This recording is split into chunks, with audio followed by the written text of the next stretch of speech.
Hi guys, welcome back to JP World Channel. நான் உங்க JP.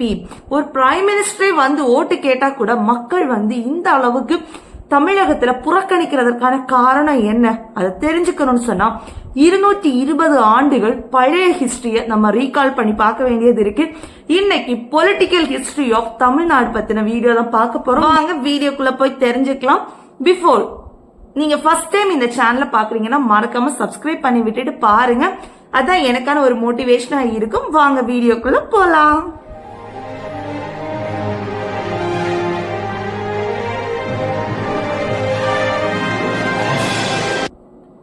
இந்திய சுதந்திரம் அடைகிறதுக்கும் சுமார் 200 ஆண்டுகளுக்கு முன்பாக பாத்தீங்கன்னா ஆங்கிலேயர்கள் மெட்ராஸ் பிரசிடென்சின்னு தென்னிந்தியாவோட மேஜர் பார்ட் எல்லாமா சேர்த்து மெட்ராஸ் பிரசிடென்சின்னு ஒரு விஷயத்தை அமைச்சு அந்த இதை வந்து அவங்களோட சப்டிவிஷனாவே வச்சு ரொம்பவே நல்லாவே ஆண்டு கொண்டிருந்தாங்க. இந்த ஒரு தருணத்துல 19ஆம் நூற்றாண்டுல பாத்தீங்கன்னா அவங்களுக்கு வேலைக்கு ஆட்கள் தேவைப்பட்டாங்க. பிரிட்டிஷர்ஸ் பிரிட்டன்ல இருந்தே எல்லாரையும் கொண்டு வந்து இங்க இந்தியாவை ரூல் பண்றது அவங்களுக்கு கஷ்டமா இருக்கக்கூடிய இந்த ஒரு தருணத்துல இந்தியாவில இருந்தே ஆட்களை நம்ம வேலைக்கு எடுத்துக்கலாம் அப்படின்னு சொல்லிட்டு ஒரு முடிவு பண்றாங்க.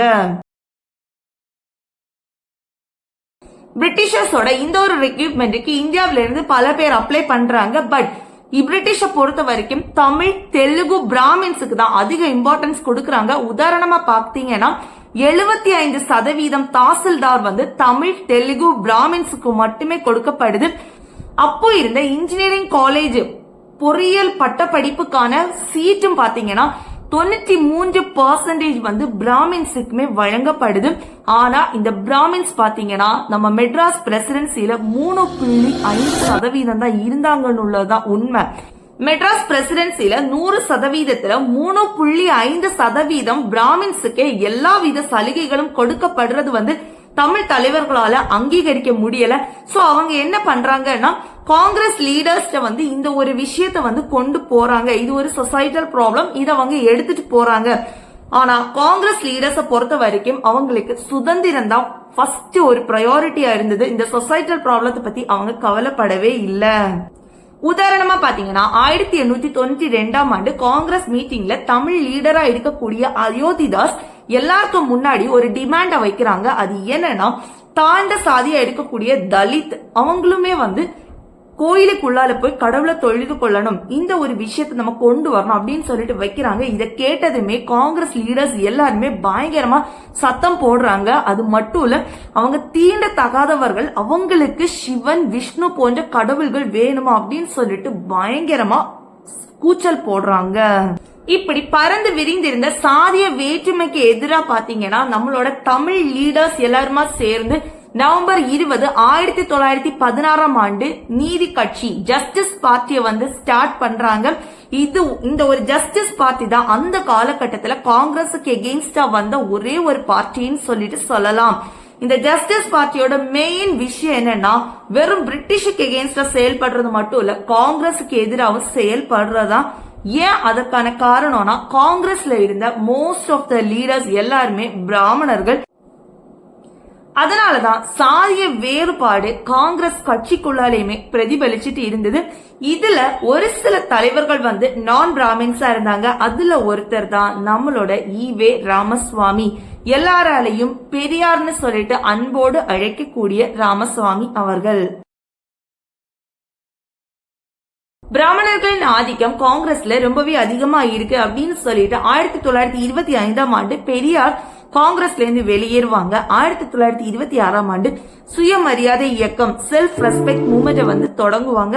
இந்த ஒரு மூவ்மெண்டோட மெயின் கோல் என்னன்னா கம்யூனிட்டிஸ் யாரா இருந்தாலும் சரிதான், எந்தவித வேற்றுமை இல்லாம எல்லாரையுமே மரியாதையோட நடத்தணும்னு உள்ளதான் இதோட ஒரு மெயின் கோல் அவங்க வைப்பாங்க. இதோட தாரக மந்திரம் என்னன்னு பாத்தீங்கன்னா no god, no religion, no Brahmins, no Gandhi and no Congress. பாப்பானுக்கு தாச்சி மகன் தீண்டப்படாதவன் அப்படிங்கிற அந்த இழிவு நிலையில பெரியார் ஒரு கடவுள் எதிர்ப்பாளர். அதனாலதான் பாத்தீங்கன்னா அவர் மக்கள் மத்தியில அதிகமா பகுத்தறிவை பத்தி பேசி இருப்பாங்க.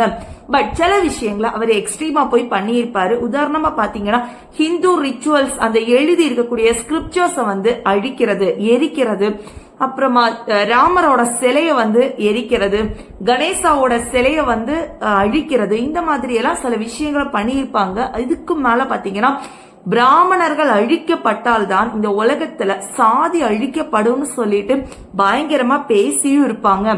இனி ஒரு பக்கம் பாத்தீங்கன்னா அம்பேத்கரை பொறுத்த வரைக்கும் இன்டர் காஸ்ட் மேரேஜ் வந்து இந்த ஒரு சாதி அழிக்கும்னு நினைப்பாங்க. உயர்ந்த சாதி தாழ்ந்த சாதின்னு இல்லாம யார் வேணாலும் மேரேஜ் பண்ணக்கூடியது வந்து இந்த ஒரு சாதி அழிக்கும்னு சொல்லிட்டு அவர் நம்பினாரு. பெரியாரை பொறுத்த வரைக்கும் மக்கள் சாதி மதம் இந்த ஒரு விஷயத்தினால தங்களை அடையாளப்படுத்திக் கொள்ளாம ஒரு புதிய ஐடென்டிட்டியை தமிழ் மக்களுக்கு, அதுல குறிப்பா நான் பிராமின்ஸுக்கு கொடுக்கணும்னு நினைச்சாரு. அதுதான் அவர்களுடைய முன்னோர்கள் வழி வந்த திராவிடன் அந்த ஒரு அடையாளத்தை மக்கள் மத்தியில கொடுக்கணும்னு நினைச்சாரு. அதுக்காக தான் பாத்தீங்கன்னா சுயமரியாதை திருமணத்தை அதிகமா என்கரேஜ் பண்ணாங்க.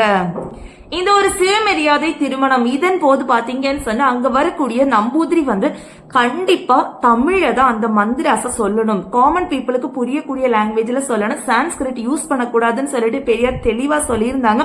இதுக்கான காரணம் என்னன்னா அக்னி தான் வந்து கடவுளுக்கும் மனுஷனுக்கும் உள்ள ஒரு உறவா வந்து ஒரு மீடியேட்டரா வந்து வச்சிருந்தாங்க. சோ இந்த ஒரு அக்னியின் மூலம் கண்டிப்பா ஒரு பிரைஸ்ட் தான் எல்லா விஷயத்தையும் செய்யணும் அப்படின்னு சொல்லிட்டு பெரியார் நம்பல. அதனாலதான் தமிழ் லாங்குவேஜ்ல மந்திரா சொல்றதுக்கு புரோகிதர்களுக்கு சொன்னாங்க. 1934ஆம் ஆண்டு ஜஸ்டிஸ் பார்ட்டியோட தலைவரா பெரியார் தேர்ந்தெடுக்கப்படுறாங்க. அந்த ஒரு டைம் தான் பாத்தீங்கன்னா அந்த ஜஸ்டிஸ் பார்ட்டிய திராவிட கழகம்னு சொல்லிட்டு பேர் மாட்டினாங்க. இந்த இடத்துலதான் திராவிடம் உள்ள பேர் வந்து வெளியே வருது. அது மட்டும் இல்ல, இதோட மெயின் கோல் அவங்க வச்சது இந்தி எதிர்ப்பு. ஹிந்திய வந்து எந்த விதத்திலையும் லேர்ன் பண்ணக்கூடாதுன்னு உள்ளதை வந்து ரொம்பவே ஒரு ஸ்ட்ரிக்டான ஒரு நார்ம்ஸா வச்சாரு பெரியார்.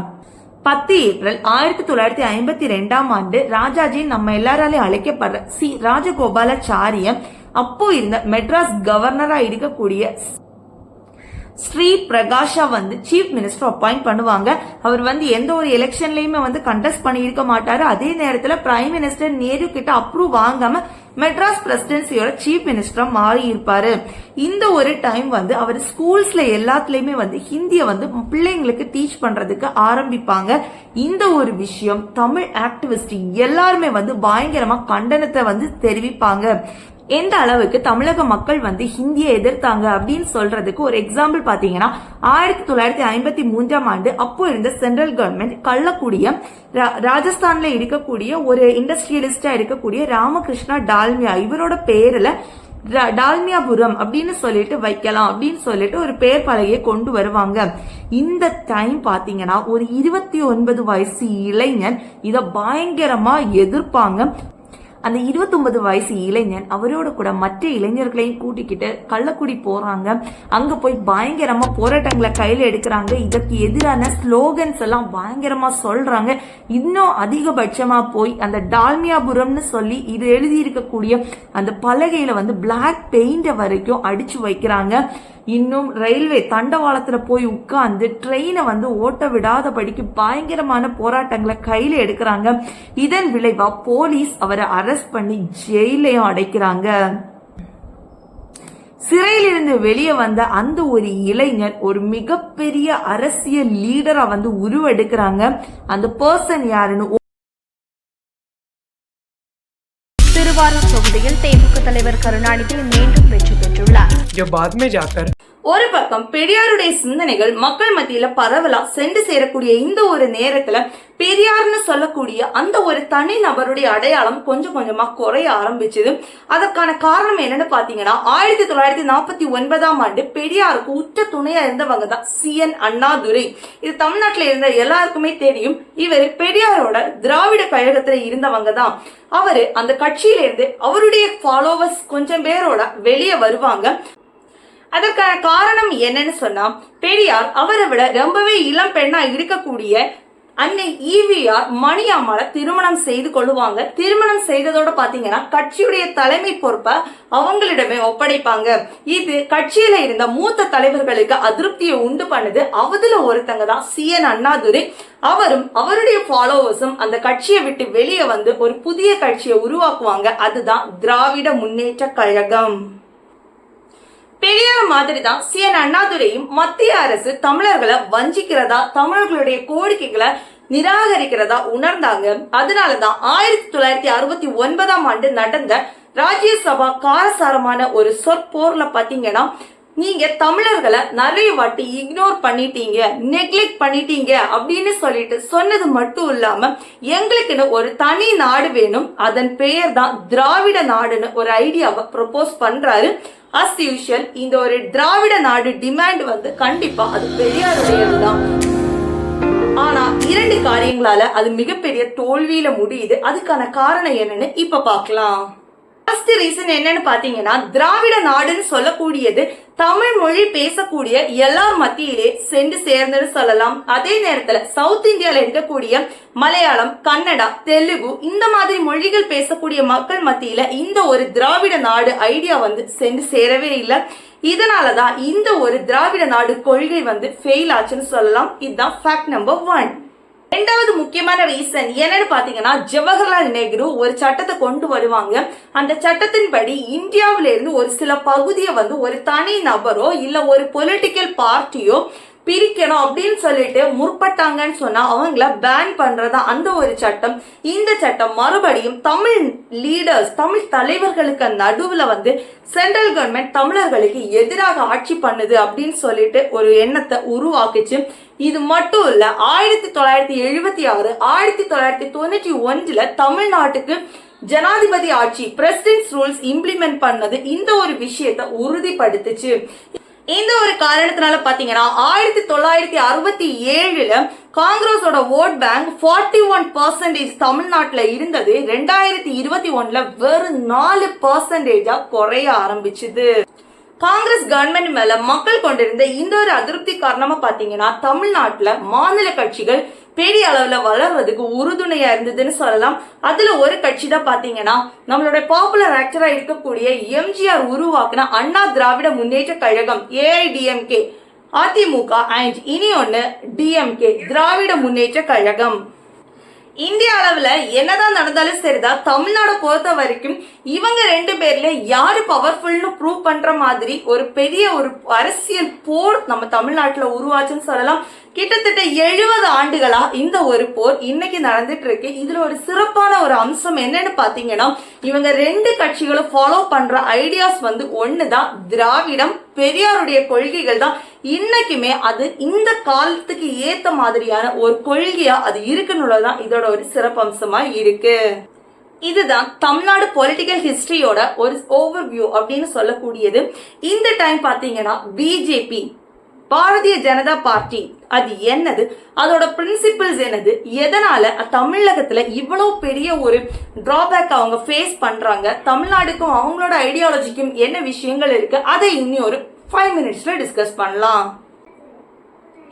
ஐடியாலஜிக்கலா பாத்தீங்கன்னா பிஜேபி சங் பரிவார் அப்படின்னு சொல்லுவாங்க, பார்ட் ஆஃப் சங் பரிவார்னு சொல்லுவாங்க. அதாவது வலதுசாரி அமைப்பா இருக்கக்கூடிய இந்து நேஷனலிஸ்ட் பார்ட்டியோட ஒரு பகுதி தான் இந்த பிஜேபின்னு சொல்லக்கூடியது. இதோட ஒரு தலைமை யாருன்னு பாத்தீங்கன்னா RSS தான் இருப்பாங்க. இவங்களோட RSS ஓட மெயின் அஜெண்டா என்னன்னு பாத்தீங்கன்னா ஹிந்துசம். இதை வந்து நாடு ஃபுல்லா ப்ரொமோட் பண்றதும் அதோட கல்ச்சர், அதோட கலாச்சாரத்தை உலகம் ஃபுல்லா கொண்டு போறதுதான் இவங்களோட மெயின் அஜெண்டாவா இருக்கு. இதற்காக தான் பிஜேபி வந்து அவங்க ஆட்சிக்கு வந்ததுமே ஹிந்திய முக்கியத்துவப்படுத்தி முன்னாடி கொண்டு வந்தாங்க. உதாரணமா பாத்தீங்கன்னா 2014 அவங்க பாஸ் ஆகி வந்ததுமே பாத்தீங்கன்னா ஸ்டேட்டுக்கு ஸ்டேட் பேசக்கூடிய எல்லா விஷயங்களும் இங்கிலீஷ்ல கிடையாது, ஹிந்தி லாங்குவேஜ்ல இருக்கணும் அப்படின்னு சொல்லிட்டு கொண்டு வந்தாங்க. இதோட உச்சகட்டம் என்னன்னு பாத்தீங்கன்னா 2022 சென்ட்ரல் சர்வீஸ் எக்ஸாம் எல்லாமே வந்து ஹிந்தியில மட்டும்தான் நடத்தணும், இங்கிலீஷ்ல இருக்கக்கூடாதுன்னு கொண்டு வந்ததோட உச்சகட்டமா கருதப்பட்டது. இது வந்து பயங்கரமான ஒரு கான்ட்ரவர்சிஸ் உருவாக்குச்சு. இதனாலதான் நம்முடைய தமிழ் மக்கள் என்ன சொன்னாங்கன்னா 100 ஆண்டுகளுக்கு முன்பாக பெரியார் போராடினது இதற்கு தான் அப்படின்னு சொல்லிட்டு அந்த ஒரு போராட்டம் மறுபடியும் ஒரு புதிய ஒரு பரிணாமத்தை அடைஞ்சதுன்னு சொல்லலாம்.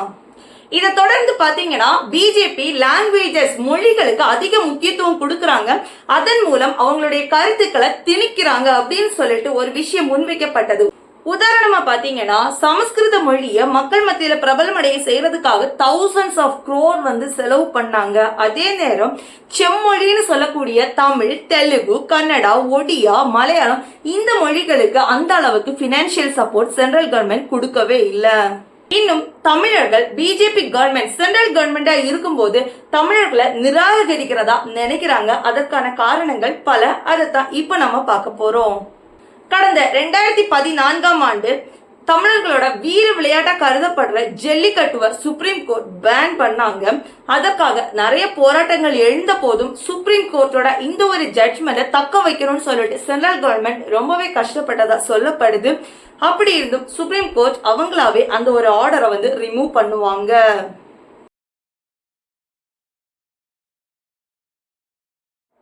கடந்த 2018ஆம் ஆண்டு புயல் தமிழகத்தை தாக்கின போது மக்களுக்கு சென்ட்ரல் கவர்மெண்ட் எந்தவித உதவியும் செய்யலன்னு உள்ளது ஒரு சாராருடைய ஒரு கருத்தா இருக்கு.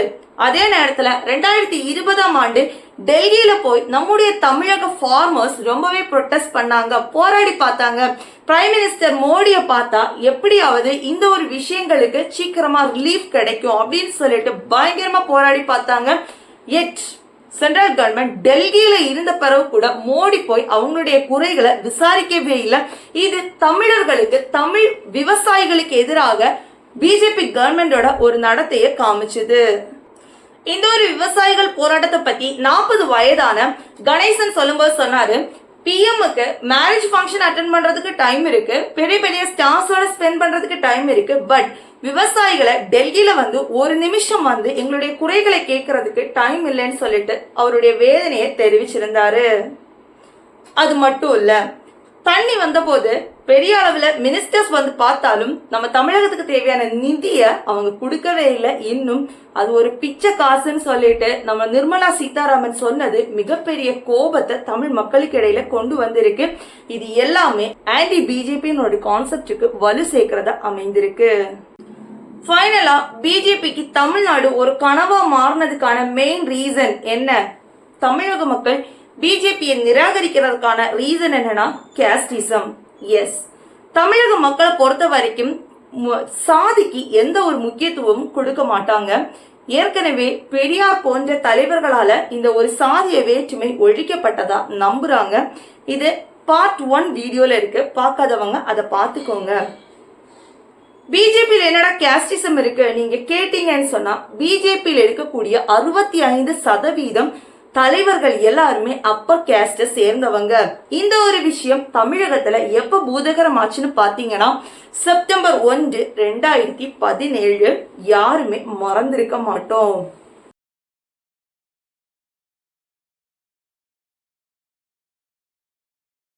யார் அந்த அனிதா? எஸ்சி தாழ்ந்த சாதி வகுப்பை சேர்ந்தவ ஒரு கவர்மெண்ட் ஸ்கூல்ல தான் படிச்சுட்டு இருக்காங்க. தான் ஒரு மருத்துவர் ஆகணும் அப்படின்னு சொல்லிட்டு ஒரு பெரிய ட்ரீம் வச்சிருக்காங்க.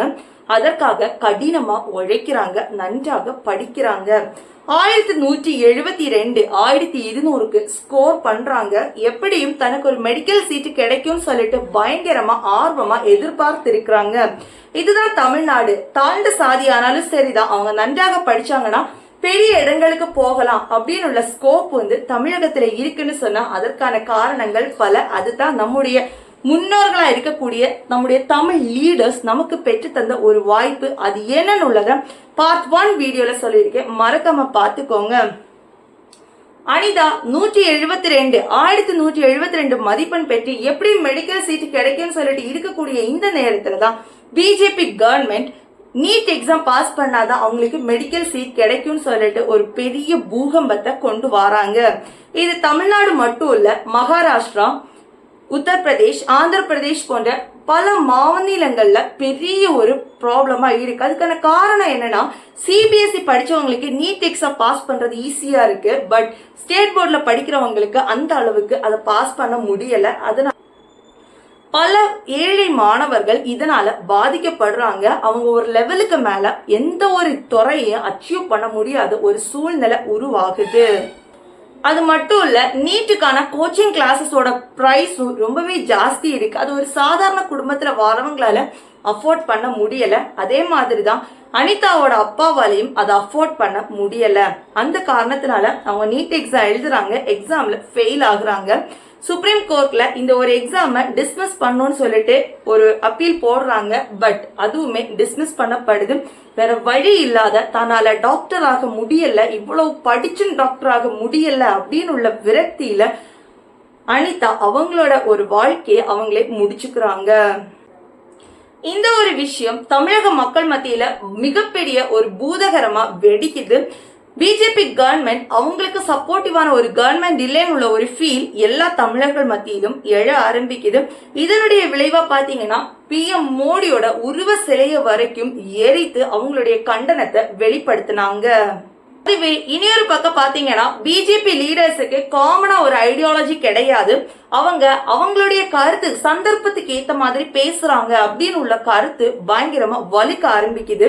உதாரணமா பாத்தீங்கன்னா ஜல்லிக்கட்டு டைம் மேனகா காந்தி சொல்லுவாங்க, ஜல்லிக்கட்டு ஒரு டெரிபிளான ஒரு ஃபெஸ்டிவல், அதனால அதை மாத்தணும் அப்படின்னு சொல்லுவாங்க. அதே நேரம் நிர்மலா சீதாராமன் அவங்க சொல்லுவாங்க, ஜல்லிக்கட்டு ஸ்போர்ட்டை எல்லாருமே சேர்த்து அதை நம்ம திருப்பி மீட்டு கொண்டு வரணும், அதுக்கு ஃபேவரா கருத்து சொல்லுவாங்க. சீக்கிரத்துல பண்ணுங்க, ஏன்னா பொங்கல் வந்துட்டு இருக்கு, சீக்கிரத்துல நம்ம முடிவெடுக்கணும். இன்னொரு பக்கம் ஹிந்திய லிங்க் லாங்குவேஜா மாத்தணும் அப்படின்னு சொல்லிட்டு அமித்ஷா சொல்லும் போது அண்ணாமலை இன்னொரு பக்கம் சொல்லுவாரு, தமிழ் ஓல்டு லாங்குவேஜ், சோ அதைத்தான் நம்ம லிங்க் லாங்குவேஜா கொண்டு வரணும். இந்த மாதிரி அந்த தலைவர்களுக்கு இடையிலேயே பலவிதமான வேற்றுமைகள், சோ காமனான ஒரு விஷயம் இல்ல, அதனால இவர்கள் நம்ப தகாதவர்கள் அப்படின்னு சொல்லிட்டு பிஜேபி மேல ஒரு போர்ட்போலியோ வைக்கப்படுது. பிஜேபி மேல வைக்கப்படக்கூடிய இந்த கேஸ்டிசத்துக்கு எகெயின்ஸ்டா பாத்தீங்கன்னா பிஜேபி நாங்க அப்படி இல்லைன்னு ப்ரூவ் பண்றதுக்காக அண்ணாமலை அவங்க பிசி கேஸ்ட்ல ஒரு ஃபெமிலியரா நிறைய மக்கள் இருக்கக்கூடிய கேஸ்ட சேர்ந்தவங்க அவங்கள பார்ட்டியோட லீடரா போட்டதோட அந்த ஒரு கேஸ்டோட ஓட்டை தாங்க பிடிக்கலாம் அப்படின்னு சொல்லிட்டு நினைச்சாங்க. பட் அது ப்ரூவ் ஆச்சான்னு சொன்னா நடந்து முடிந்த லோக்கல் எலெக்ஷன்ல 2% ஓட்டு தான் பிஜேபிக்கு கிடைச்சது. அதுலயே அது அவ்வளவு எஃபெக்டிவ் இல்லைன்னு தோணுது. அதனாலதான் பிஜேபி இப்ப பாத்தீங்கன்னா ஒரு சாஃப்ட் திராவிடத்தை கையில எடுத்திருக்காங்க. இன்னும் சில பிஜேபி லீடர்ஸ் பெரியார புகழ்ந்து பேசி இருக்காங்க. அது என்ன அவ்வளவு பெரிய விஷயமா நீங்க கேட்டீங்கன்னா, பிஜேபி பெரியார பிரைஸ் பண்றது எப்படின்னா, எப்படி அவங்க ஜவஹர்லால் நெஹ்ருவா பிரைஸ் பண்ற மாதிரி. எஸ், ஜவஹர்லால் நெஹ்ருவை எப்பவுமே தாக்கி பேசுவாங்க. அதே மாதிரிதான் பெரியார தமிழ்நாட்டுல. பட் இப்ப அதை பிரைஸ் பண்ணி பேசுறதன் மூலம் கொஞ்சம் கொஞ்சம் திராவிடத்தை அவங்க படிக்க ஆரம்பிச்சிருக்காங்கன்னு நினைச்சுக்கலாம். இனி ஒரு பக்கம் அண்ணாமலையை பொறுத்த வரைக்கும் தமிழ் பிராமின்ஸ நம்ம நாசிஸ்ட் எப்படி ஜூஸை கஷ்டப்படுத்தினாங்களோ அதே மாதிரி ஜூஸ் கஷ்டப்படுத்துறாங்க. அதே மாதிரி டிஎம்கே கவர்மெண்ட் பிராமின்ஸ தமிழ் பிராமின்ஸை கஷ்டப்படுத்துறாங்கன்னு ஒரு பெரிய குற்றச்சாட்டை முன் வச்சிருக்காங்க.